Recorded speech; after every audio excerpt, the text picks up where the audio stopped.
What's up guys, welcome back to the channel. We're back in the garage with an absolute gem of a customer car. We have a 1997 Mitsubishi Eclipse GS-T.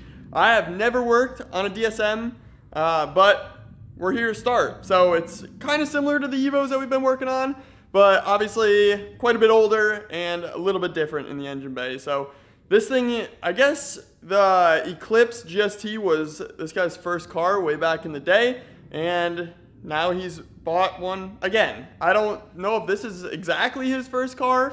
I don't think it is, but yeah, either way, kind of a cool full circle thing for him.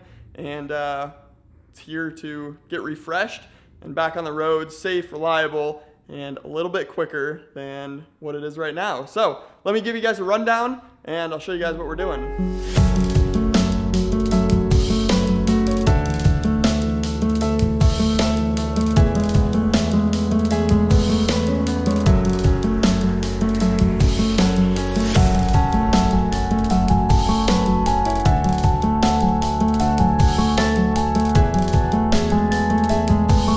So, I'm going to keep it $150 with you guys. This thing is pretty clapped, and looking in the engine bay, you can definitely probably agree with that statement just from first looks. Overall, yes, it needs quite a bit to get it back on the road, driving good, but we have a slew of parts already here for this thing, and first thing I want to do is replace the clutch, and also replace the rear main seal. I did run a compression test the other day on all 4 cylinders, and they came back good. I will show all 4 on the screen right now. They're all right around 120 and all even. So that's good. You can see the manifold has been previously welded, so that I believe is just an OEM manifold. And well, our charge piping isn't even in there, so that might help it run a little better right off the bat.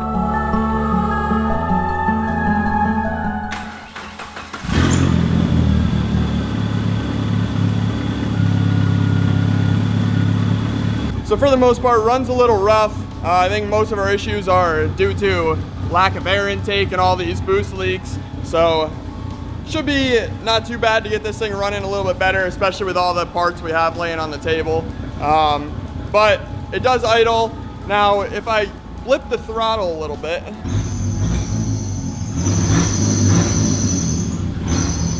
we do have a pretty crazy belt screech, and when I blip the throttle, it smokes a ton out the back, so I'm pretty sure the turbo smoked, but we do have a new one on the way. I think it's a 52 mil, should make some solid jam, but I guess all we can do now is get to work, so let's get the thing shut off and figure out what we gotta do. I always like to start with the deepest thing first, and in this case it's gonna be the transmission, because we're gonna be replacing the clutch and the rear main seal. And if we start with that, then we can take everything off the top of the block that's gonna have to come off anyways, like manifold, the intake, all that stuff's gonna come out, and we're gonna be replacing it with new stuff anyways. So we can start at ground zero and just build ourselves back up. Like I said, the engine is good, so we're gonna keep that in the car, I think. The valve cover I'm gonna pull off and get that thing powder coated so we can start to bring this bay back to life. But I think for now, let's just start tearing this thing down. And we got a bunch of parts, like I said, to replace everything we pull off. So let's get to work.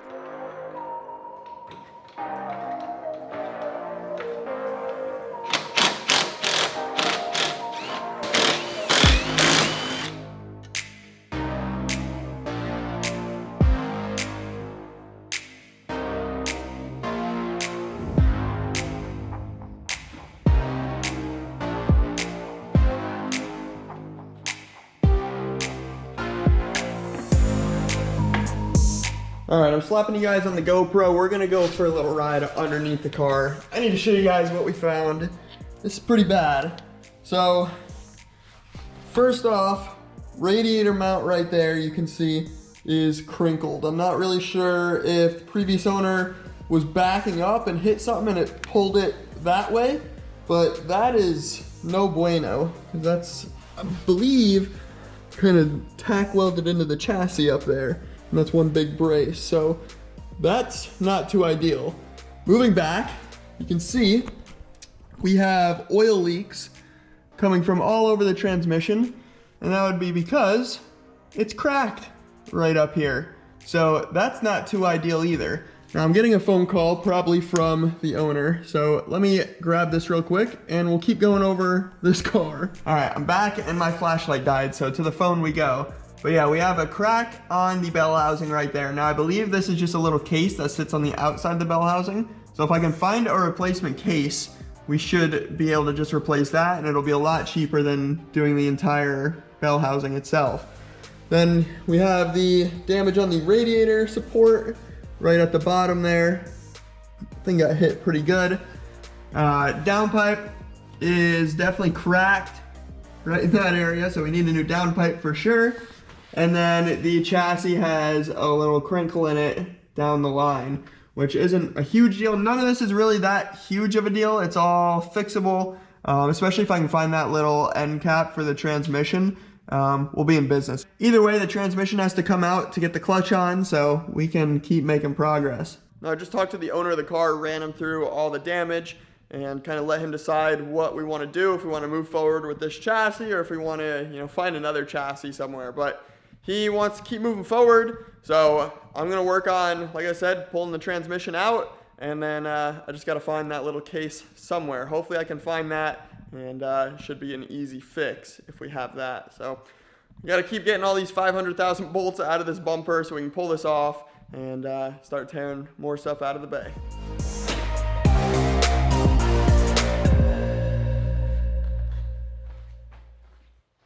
I've never seen a front bumper cover as weird to take off as this one. So one, there was just a ton of bolts, and two, you actually pull the bumper cover off in one piece with the supports, which is very weird. Those are two 14mm bolts on either side, and then it essentially just slides out of the front of the chassis. Yeah, super weird. Took a little bit to figure out, but with that off now, we can pull the headlights out. These are going to get refinished as well with some Cerakote headlight restoration kit. But like I said, we're just tearing everything off the front, and we can tear our turbo, our exhaust manifold, our intake, our battery. All that stuff is all going to come out, and then yeah, just keep opening up some room in here.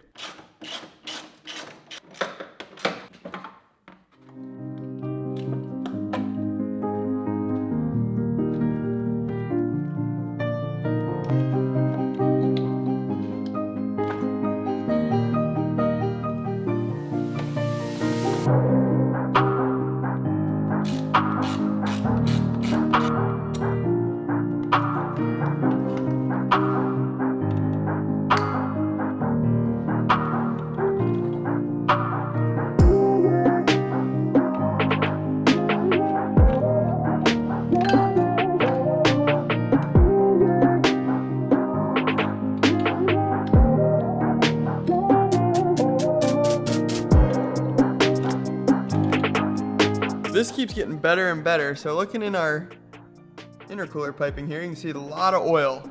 And coming over to our piping on the ground, a lot of oil there, a lot of oil in there. So my idea of a blown turbo is proven to be correct. Now, also, battery had no tie downs on it. It was just kind of chilling in there, held in by the terminals.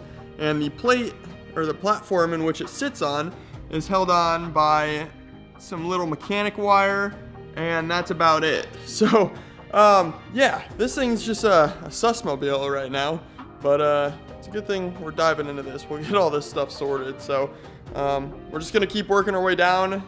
As you can see, we can start to see the transmission down there, so just gonna try to get it as exposed as possible. That way we can yank it out of there.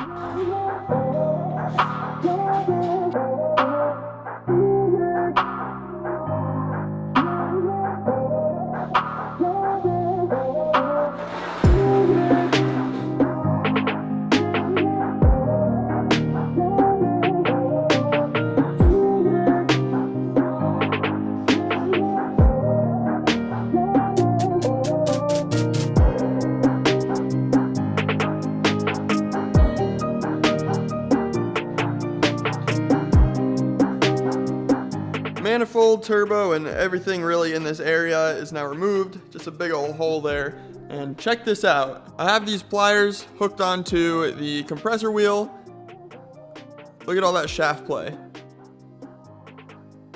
That is ridiculous. That thing is smoked, so good thing we got a new one. Next thing we gotta do is pull the wheels off and do what we gotta do to pull the CV axles out, because obviously to pull the transmission out, you gotta have those out. So, hopefully it's not too much of a pain in the butt on this car. I know the driver's side CV axle is like 2 foot long, which is wild, but should come out all the same way as all the other cars. So let's start taking it apart, and hopefully we don't run into any crazy issues.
Well, I will say the engineering on cars have come a long way. You have to do a lot to do a little, which I didn't really expect on a car like this. Just to pull the CV axle out, you're pulling the strut out, the upper control arm, the tie rod, really just loosening this all the way up so you can slide that guy out.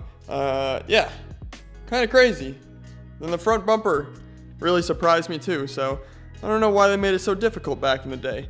I can't imagine being a mechanic on one of these back in 1997. Now granted, I have never worked on an Eclipse before, so I could just be moving really slow, but it does seem like you gotta do quite a bit just to pull a front bumper cover off or a CV axle. Either way, all that stuff has to come off anyways, so yeah, it's fine. We're gonna be replacing the factory struts with coilovers, so that had to come out anyways, and it's just really good to do a once over on all this. Some of the nuts were stripped out, so we're gonna be replacing those, and yeah, it's only helping us in the long run. So yeah, no complaining here, but now I gotta get the driver's side ripped out. Once we get that CV axle out, then all I gotta do is take out our tranny mounts and bell housing bolts, and we should be able to slide this transmission out. So I do have to figure out how we're gonna keep the engine lifted up, because there's gonna be no mount on the passenger side of it. So I can try to get a jack stand underneath it with, you know, some wood or something so it's tall enough, because I don't have a jack stand big enough to actually get all the way up in there. So we'll figure that out, but for now, let's get this driver's side taken apart and we'll go from there.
both CV axles are now out. Look at the freaking length on that thing. Wild. But anyways, now we should be able to loosen up our transmission mounts on both sides, take our bell housing bolts out, and slide that transmission out. I do have a really sketchy idea down here, because obviously when we pulled the transmission out, there's nothing supporting this passenger side of the engine. So I just have a little setup here, contraption, that may work. I think it'll work. That's essentially just gonna hold this side of the engine up. This side's still mounted. We do have a motor mount chilling right there, but everything else connects to the transmission, and yeah, it would be pretty floppy, I think. So just for safety, we have that. It should support the passenger side of the engine. Now, I'm just gonna go ahead, start loosening up our transmission mount here. We got a transmission mount in the back and a transmission mount in the front right there. And then once we have all those out, we should just be able to take the bell housing bolts out and slide it out. So let's give it a shot, see if we can get this thing slid out tonight.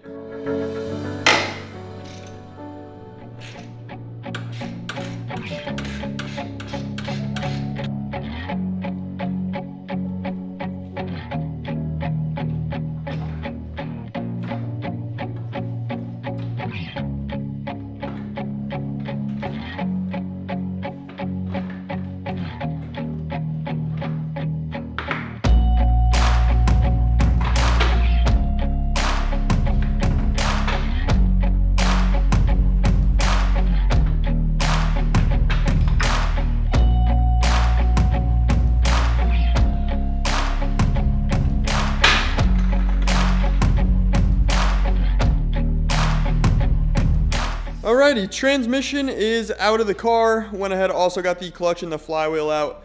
Clutch looks pretty smoked, so we're gonna be replacing that with good old ACT that we got sitting over there.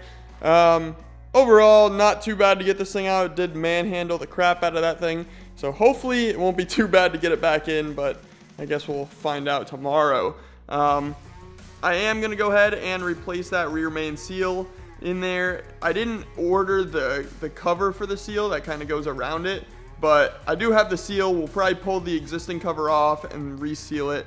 That way we can eliminate any leaks. I do also plan on pulling the pan on this car just to reseal that as well.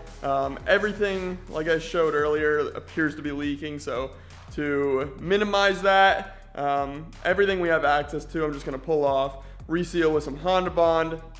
Obviously, the rear main seal is not going to be Honda Bond, guys. We do have a new seal, but the casing that holds the rear main, I believe, is RTV'd to the block, so we will reseal that as well. But yeah, solid progress today. We got a lot done. Tomorrow, the goal is to get the rear main, the clutch on, the transmission back in the car. We do have to replace that case on the back for the fifth gear end cover thing that is cracked. We have one on the way, but I think I can do that while the transmission's in the car. So to eliminate any delays, we're gonna get this thing back in. Gonna order up a new starter, order up a lot of little things that I've noticed, a lot of broken or missing bolts, gaskets, whatever we need. We're gonna get it on the way and continue making progress on this. So I'll catch you guys in the morning. I'm gonna clean up the shop and go get some dinner. So peace. Good morning. Just got the rear main seal pulled out. We got our new seal here, so we just got to get this old one out of the cover. But as you can see, there is oil all over this. And when I pulled all these bolts out, including the two that come up from the pan, they were all pretty much hand tight, which could, you know, lead to all this leaking. I'm assuming that's probably one of the main sources, especially if the rest of the bolts in the pan are all right around that hand tight. Yeah, that could be a big problem. So I'm glad we're taking this off. We'll get everything resealed, and hopefully that'll solve a good amount of the oil leaks under the car.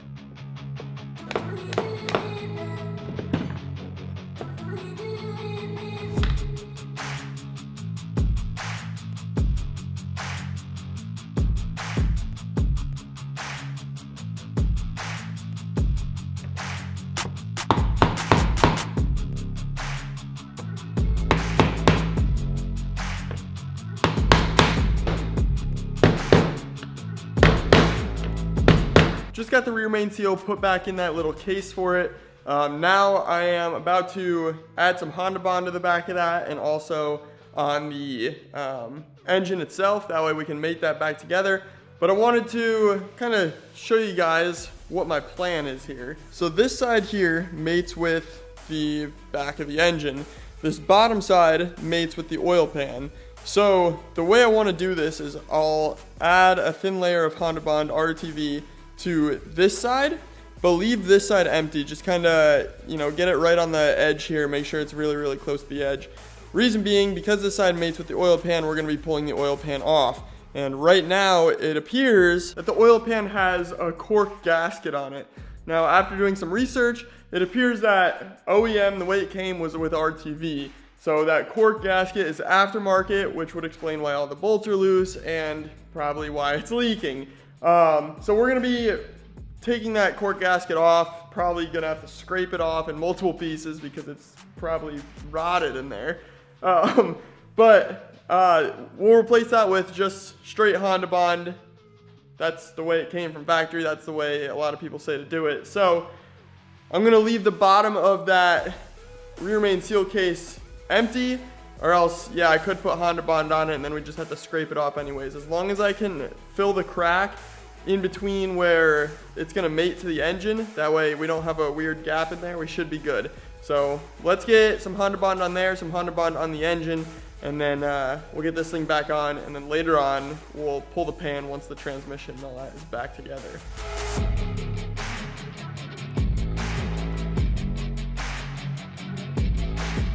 And just like that, we have the rear main back on. I just have the bolts kind of snugged up, a little more than hand tight right now. We're gonna let the RTV cure a little bit, and then we will go ahead and torque those down. In the meantime, what I wanna do is get this valve cover popped off because we need to drop this off for powder coat. Now, I'm not sure if this is like the Evos, and we have the baffles on each side that we have to essentially drill the rivets out of. But if we do, yeah, we'll have to get on that real quick as well.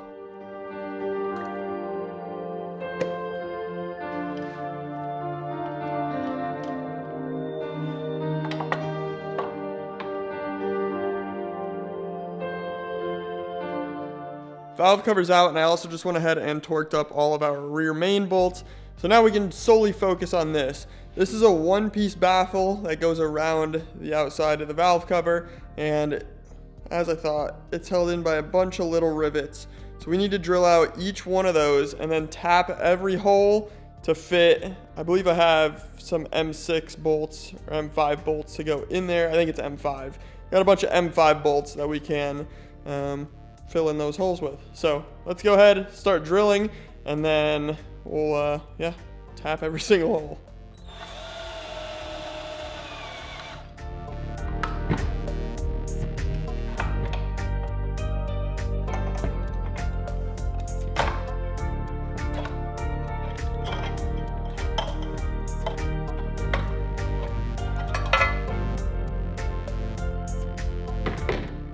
So I got the baffle off, and I went ahead and tapped that hole there.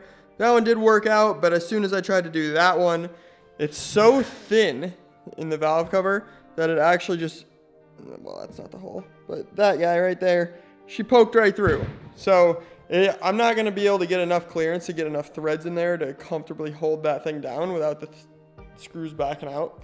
So what we're going to have to do is just fill that hole back up with weld, grind it flat up top, powder coat it, and then we'll just have to spot weld the baffle back in once it's powder coated. So kind of a bummer. It's a lot easier to do it this way, and this way, you know, when you go to powder coat it again, you don't have to grind out all the spot welds, but oh well. A couple minutes later, thanks to my guy Rod at Speed Fab, we got that guy all filled back up. We're just gonna have to essentially weld the baffle back in, like I was saying, but no big deal. We can drop this and these two pipes off for powder coat tomorrow and get that started. What I want to do now is open up our clutch kit from the guys at ACT and get this thing installed on the car. That way we can get the transmission back on. So let's open this box up, see what we got. I've been running ACT clutches in like literally everything. We have the Mod Twin in the Subaru, the single in the Evo, and we're gonna be putting a single in the good old Eclipse. So we got a throwout bearing here, we got the clutch disc, the alignment tool, and then underneath we got the pressure plate, and we'll just be utilizing the flywheel that came out of the car. So let's go ahead. I guess I should probably just get that flywheel bolted back up, and then we can get our clutch and pressure plate installed.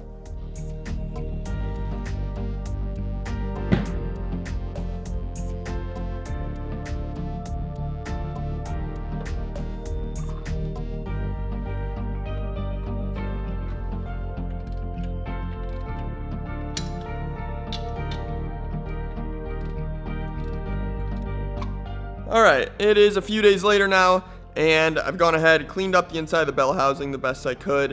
If I took the pressure washer to it, we'd be able to get it a little cleaner, but it's not going to make much of a difference. It looks like someone painted it orange at some point in time, unless, yeah, there's no way it comes factory like that. Kind of weird, but yeah, I just took the air compressor to it and cleaned it up the best I could. Also got a new release bearing on there. Greased up the splines. This thing should be ready to slide back into the car. I didn't replace this rear cover yet. We have one on the way. It's not here yet, but I think I can get to that when it's in the car. So we should be good to get this guy slapped in. Hopefully it's not too much of a pain. I'm not really sure how I'm going to do this yet, but I guess the only way to figure it out is to do it. So let's get the jack underneath it, kind of slide it up underneath, and we'll see if we can't get it picked up back attached to the engine.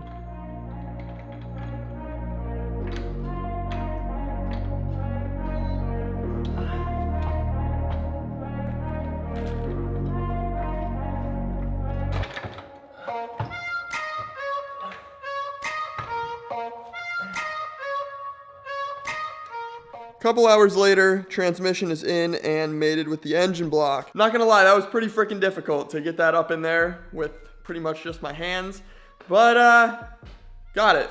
Did take a little while. If I had the engine crane out earlier, it probably wouldn't have taken so long, but I was getting tired of trying to pick up the engine and the transmission with one hand, so I decided to break out the crane, help me out a little bit, and then we were able to slide it on. But yeah, to fit it up through that wheel well, it's pretty tight, and I mean, it's not the heaviest transmission in the world, but for a guy like me, and just me, it's kind of a pain in the butt.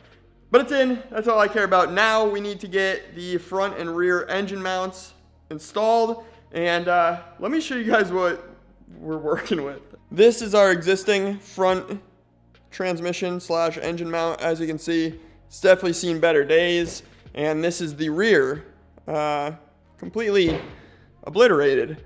But the good thing is they make a super glue where you can actually glue rubber back together. Kidding. We have a new Torque Solution front mount here, front motor mount, and a brand new OEM rear motor slash transmission mount. So let's get those things installed real quick, and then we can get everything bolted up, pull the crane out, and then we'll have a free sitting engine and transmission in the bay.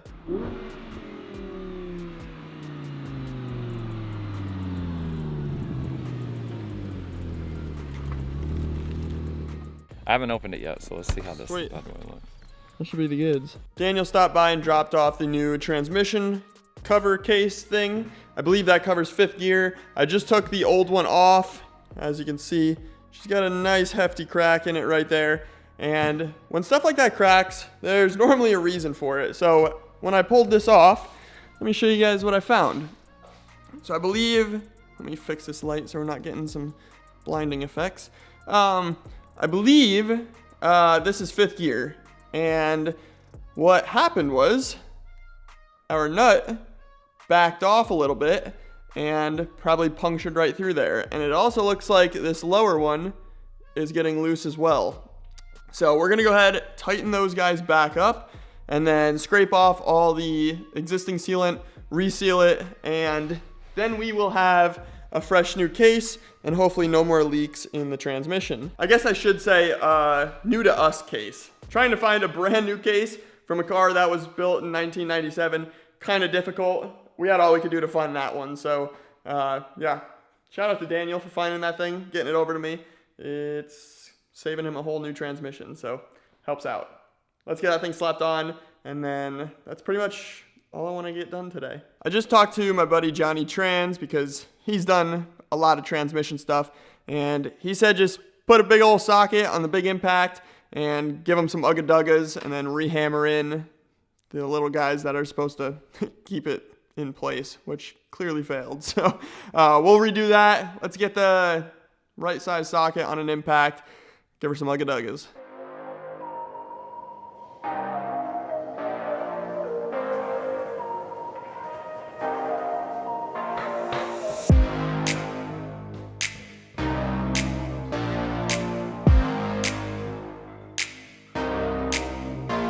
New case is installed. I am just gonna let the RTV cure a little bit before we torque down those bolts, but otherwise she's in, good to go. And that kind of wraps up what I want to get done tonight. We made a lot of progress in the first episode of this Eclipse recovery, I guess you could call it. Yeah, super happy with where we're at, but I'm gonna wrap this one up right here. I hope you guys enjoyed, and catch you in the next one. Until then, peace out, see y'all later.